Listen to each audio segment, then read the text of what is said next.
Sorgente di vita, una personale di Rosa Tirrito presso la chiesa Santa Maria dei Greci di Agrigento, un'iniziativa sicuramente interessante sotto il periodo natalizio.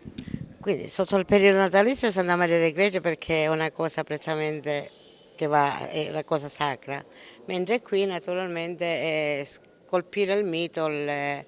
senso del dolore. In questa mostra quindi, che è organizzata da Padre Pondillo e da tutta l'Arcidiocesi,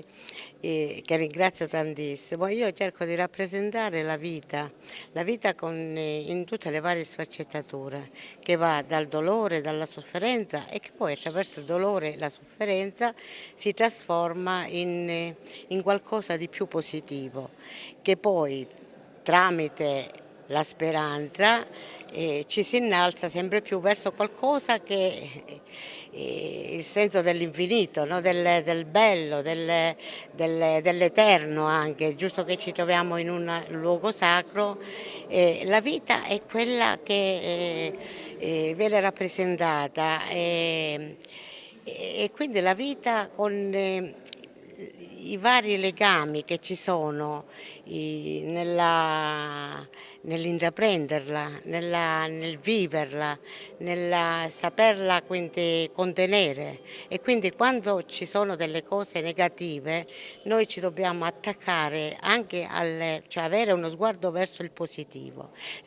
che viene rappresentato anche nelle mie sculture dalle scale, come scalare i percorsi della vita per poter quindi raggiungere un qualcosa di grande, di positivo. La bellezza del dolore e sorgenti di vita sono le due personali di Rosa Territo che per il periodo natalizio fino al 15 di gennaio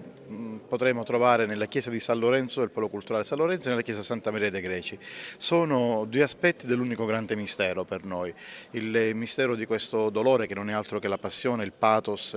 che si rivela nel mondo attraverso anche l'incarnazione di Dio che assume questo dolore e il percorso della Natività a Santa Maria dei Greci, sorgente di vita. È il luogo per eccellenza, la perla del nostro centro storico, laddove il titolo stesso della chiesa rimanda alla contemplazione di queste 6 natività più una che è esposta fuori percorso, che fanno la sintesi di questo grande mistero che è quello della vita, che arriva a noi anche attraverso l'assunzione del dolore. Rosa Tirrito riesce veramente ad emozionarci con delle sculture che raccontano storie, raccontano tante storie,